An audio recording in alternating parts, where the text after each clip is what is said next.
Did you know most people who drift from God never make a decision to leave? It just happens quietly, between the noise of ordinary life. His name was Marcus. Late 20s, new apartment, decent job. Somewhere between the second move and the third busy season at work, Sunday mornings started feeling optional. Then prayer felt awkward. Then the Bible just sat there. He did not even notice until his mom asked at dinner one Sunday, "How are you and God doing?" He opened his mouth. Nothing came out that was true. That question stayed with him for days. Not because it was harsh, because it was honest, and he had no honest answer. Here is what the Bible calls it, not rebellion, drift.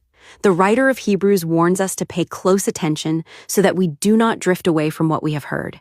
Drift does not announce itself. That is what makes it dangerous. If someone asked you that same question today, what would you say? Maybe it is time to find out.